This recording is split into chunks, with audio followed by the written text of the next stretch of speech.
Bienvenue dans EcoSud, le magazine économique des entreprises du Languedoc-Roussillon. Nous sommes aujourd'hui place de la Comédie pour un événement particulier, la Comédie du livre. Cette année, le pays invité est l'Allemagne.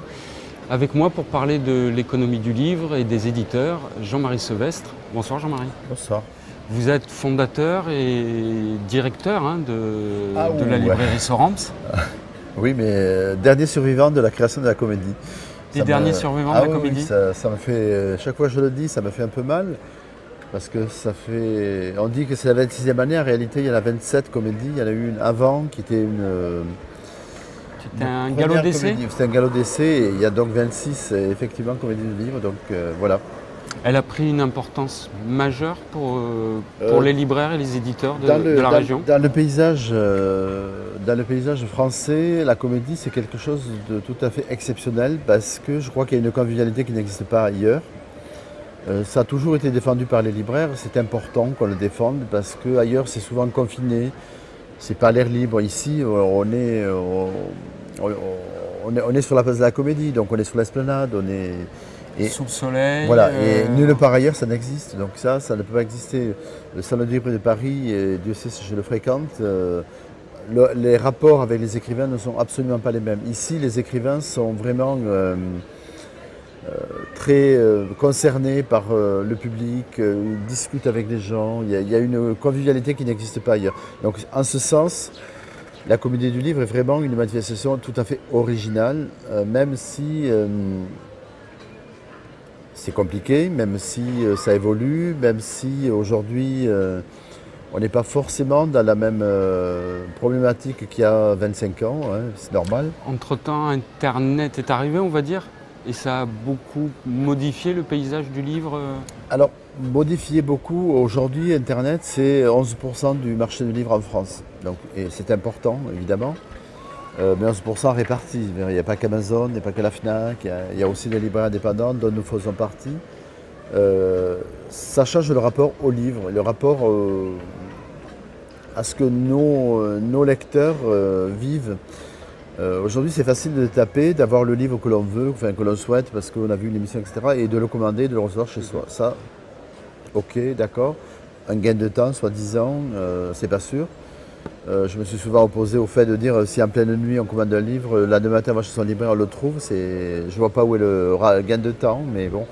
Mais ça fait un rapport différent au livre. C'est-à-dire qu'en fait, tout est disponible tout le temps. Oui. Or, le métier de libraire, c'est un métier dans lequel chacun a sa personnalité. Moi, je suis libraire, d'autres sont libraires. Chacun a sa personnalité, chacun a ses goûts, chacun a ses auteurs favoris, et c'est ça qui fait la richesse du tissu de librairie en France. Ça persiste. Honnêtement, je ne pense pas que ça disparaisse parce qu'il y a une telle richesse intellectuelle au travers de ces libraires que ça ne peut pas être remplacé par un écran. Enfin, moi, je n'y crois pas du tout, parce que je pense qu'à un moment ou à un autre, les lecteurs vont revenir vers un contact avec des gens. Ce qui se passe aujourd'hui dans le monde, partout, c'est quand même un retour vers le contact avec les gens. Et donc, d'où l'importance d'un salon comme celui-là, où justement les auteurs sont en contact avec leurs lecteurs. Et on a toujours tenu d'ailleurs à ce que ce soit une foire, et on emploie le terme, on n'ose pas l'employer parce qu'intellectuellement c'est pas bon. Un peu péjoratif, mais ça l'est pas finalement. Mais en fait, c'est une foire dans le sens où tout le monde rencontre tout le monde. Et il n'y a pas de barrière, il n'y a pas de... Il faut oser simplement. Enfin, moi, j'ai vécu toute l'après-midi d'hier avec Bernard Pivot. Je peux vous dire que c'était un enseignement mais extraordinaire, je veux dire, de ce que le public venait lui dire à lui. Et le public venait lui dire merci, merci, merci, merci, pour plein de choses différentes. Et donc, c'est pas une histoire de commerce, c'est pas une histoire de vendre un livre, c'est une histoire de rapport avec les gens. Et que ce soit en BD, que ce soit en jeunesse, que ce soit en littérature, il y a un rapport direct. Et ça, je pense qu'au début de la Comédie, c'était pas comme ça. Les gens étaient très en retrait parce que c'est difficile de rencontrer un auteur. Ils n'osaient pas aller à la rencontre des auteurs. C'est très difficile de rencontrer un auteur. C'est difficile de parler avec lui. Souvent, l'auteur est lui aussi un peu derrière sa barrière parce que s'il est un auteur reconnu, bah, il n'a pas envie, il ne veut pas, machin. Et puis les auteurs, moi j'adore le mélange. Je veux dire, il y avait un mélange Bernard Pivot avec Catherine, qui est une productrice de vin pas loin de Montpellier. Et elle a trouvé ça extraordinaire et j'ai trouvé ça extraordinaire, c'est-à-dire la rencontre à deux gens qui peuvent parler de vin, qui peuvent parler de littérature, qui peuvent parler de n'importe quoi avec les gens qui sont en face d'eux.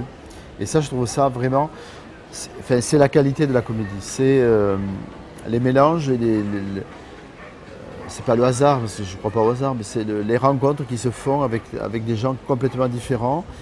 Ça permet d'ouvrir des horizons, d'élargir le champ du livre à autre chose que simplement l'écriture. Et souvent, je veux dire, nous, on y fait très attention, c'est-à-dire qu'il faut absolument mêler les auteurs connus et reconnus avec les auteurs inconnus. Alors justement, en Languedoc-Roussillon, il y a beaucoup d'auteurs qui sont installés. Il y a aussi environ 70 maisons d'édition sur la région. Tous ces gens-là, ils arrivent à vivre de leurs activités? Non, honnêtement, non. Personne. En France aujourd'hui, il y a très peu d'auteurs qui vivent de leur activité. Ils sont quelques-uns, mais vraiment, quand je dis quelques-uns, c'est quelques-uns. Il n'y a pas une vingtaine d'auteurs qui vivent de leur activité. Ce sont des gens qui, pour des raisons souvent très différentes, écrivent et derrière produisent un livre qui est pris par une maison d'édition, qui va être édité ou pas édité, c'est compliqué pour l'auteur. Je veux dire, moi qui reçois beaucoup d'auteurs régionaux, c'est compliqué. Et ça ne veut pas dire que nos éditeurs régionaux soient des éditeurs mauvais, non pas du tout. Eux aussi, ils ont la fonction de sélection, qui est en train de disparaître par rapport à Internet, parce que si on publie n'importe quoi, il n'y a pas un travail de censure, enfin, entre guillemets. Non, mais il n'y a pas de filtre, voilà, je préfère le filtre que censure. Mais un auteur doit obligatoirement avoir quelqu'un qui lui dit ça va pas, ça va pas, ça va pas. Si on laisse publier n'importe quoi, n'importe comment, ben, les amis, la famille vont acheter, mais ça ne va pas au-delà. Et donc moi je crois fondamentalement au métier qui est celui de l'éditeur, au métier qui est celui de libraire, c'est que le libraire il n'est pas forcé d'apprécier ce que fait tel ou tel éditeur, il a des connivences, on a des connivences avec des éditeurs, c'est très clair, il y a des éditeurs sur lesquels on fait une confiance absolue, des autres on ne fait pas, et on lit, on regarde, on critique, et voilà c'est ça, c'est pour apporter en fait, je pourrais presque dire le meilleur au lecteur. C'est-à-dire que si on laisse publier n'importe quoi, le lecteur il va être complètement déboussolé. C'est les émissions de télé-réalité. Mais moi, si c'est ça la vie, c'est pas ma vie à moi, c'est pas la vie de la librairie, ça peut pas être la vie de la librairie. Il y a une sélection, il faut qu'il y ait une sélection, il faut qu'il y ait un vrai travail d'éditeur. Si le livre n'est pas bien construit, si le livre n'est pas bien écrit, il faut dire à l'auteur que c'est pas... Aujourd'hui, sur Internet, on peut produire des livres sans rien. Et on peut s'auto-éditer très facilement. Oui, mais ça ne sert à rien. En même temps, ça ouvre un champ à des gens qui peut-être n'auraient jamais pu accéder à l'écriture autrement que par ce moyen-là. Je pense que ça peut. Enfin, on a déjà un ou deux exemples, en tout cas, de gens qui, par Internet, comme dans la musique, je pense, qui ont accédé. C'est parce qu'en fait, leur production était vraiment excellente. Elle était vraiment excellente. On a le cas d'un auteur de polar qui s'est au début publié sur Internet, qui ensuite a été repris par un réseau de libraires, parce que le réseau de libraires avait lu, et qui aujourd'hui va être publié dans son deuxième bouquin par une grande édition française. Donc on revient sur la grande édition qui n'avait pas perçu, parce que c'est compliqué de percevoir les auteurs en région, c'est compliqué d'accéder. Donc là, il y a certainement quelque chose qui s'opère aujourd'hui via Internet, et je crois qu'il ne faut pas les critiquer, il faut dire simplement que les auteurs ont des moyens nouveaux pour accéder à un grand public. Mais aujourd'hui, c'est pas ça. Le métier d'éditeur, le métier de libraire, c'est pas ça. Le métier, c'est un métier quand même de sélection. C'est parce qu'on va être publié sur Internet qu'on va devenir, je sais pas, le Camus, le Sartre, le Julien Gracq de demain. C'est pas ça. Non, mais ça fait peut-être un petit trou de souris pour ceux qui seraient passés à travers le filtre des éditeurs, des comités de lecture. Oui, mais en même temps, il faut. Moi, je prône, je veux dire, pour lire beaucoup de livres d'auteurs de la région. Leur dire que leur livre n'est pas bon, c'est quand même déjà quelque chose d'important. Non pas parce qu'ils ne sont pas bons sur sur le fait que j'aime pas, mais sur le fait de dire il faut travailler. Un auteur, ça ne s'improvise pas. Un auteur, c'est pas quelqu'un qui est naturellement un grand auteur. Ça peut être un bon auteur qui va publier 2-3 choses, qui après va se révéler. C'est souvent comme ça. Si c'était calculé d'avance, je pense que ça n'aurait pas d'intérêt, mais c'est pas calculé d'avance. Et on a ici des auteurs, on a des éditeurs qui sont excellents dans cette région. Le paysage évolue, il y a beaucoup d'éditeurs jeunes. Moi, quand je dis jeunes, c'est 30-40. Il y a un vrai renouveau du métier de l'édition dans les régions, partout en France, avec des gens de qualité, donc qui sont promus parce qu'il y a quelqu'un qui va s'intéresser à telle ou telle écriture. Donc il faut que ça continue. Je pense qu'aujourd'hui, le système français permet de faire ça. On n'est pas du tout dans le cinéma anglo-saxon, c'est pas du tout ça.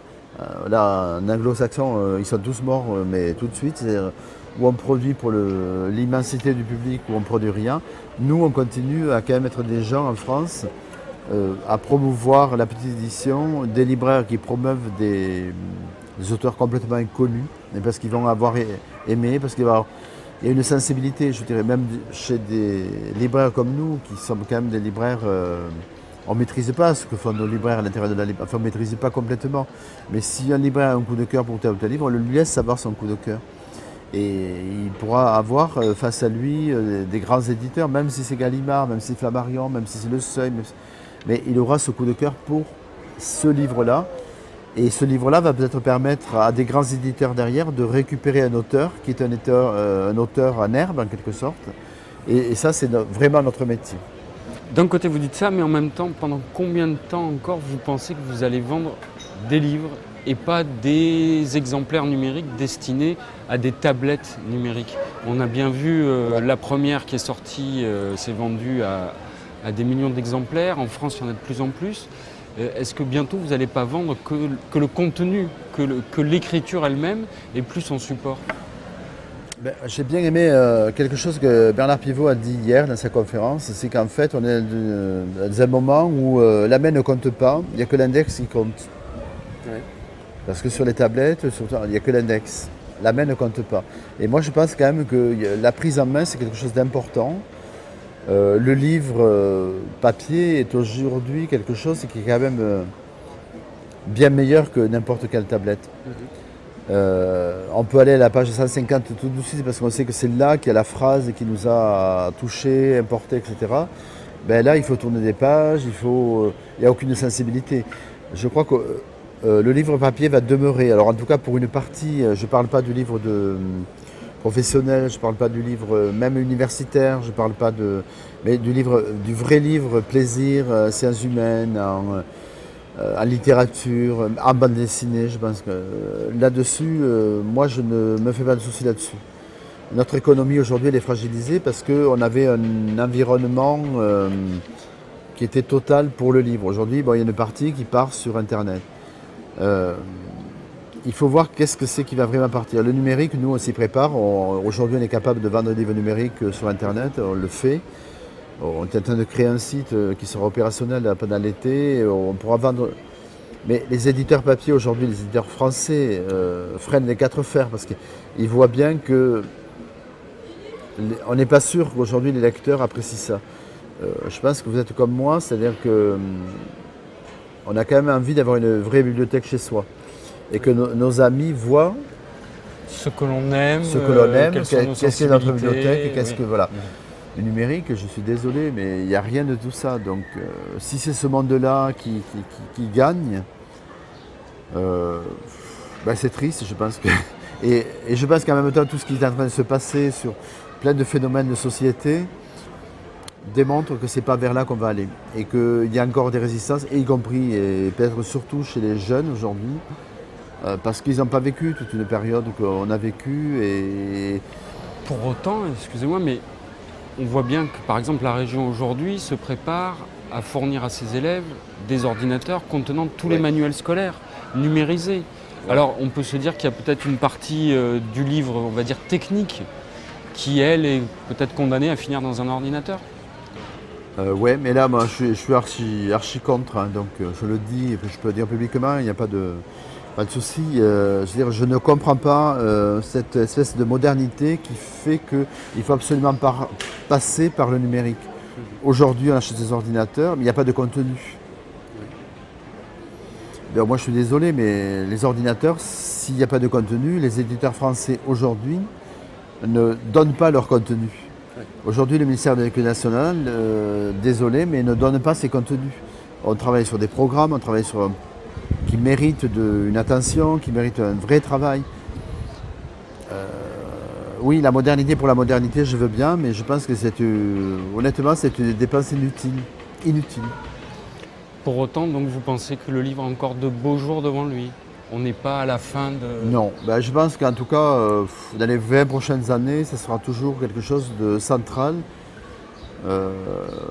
Aujourd'hui, les textes les plus importants, ils sont sur papier, ils ne seront pas sur numérique parce qu'il n'y a aucun intérêt. Je veux dire, vendre des livres qui sont capitaux pour la vie de n'importe qui, on va en vendre, je sais pas, 400-500 exemplaires en France, mais c'est capital. Mais ça, ce ne sera pas sur le numérique. Et donc, si on se coupe de ça, on coupe la société, on coupe la jeunesse, on coupe enfin, tous les gens qui réfléchissent, qui pensent, on les coupe de l'essentiel. Et pour moi, ça ne peut pas être ça. Enfin, aujourd'hui, je n'arrive pas à l'imaginer, même si je comprends ce qui se passe, même si j'accompagne, je ne comprends pas ça.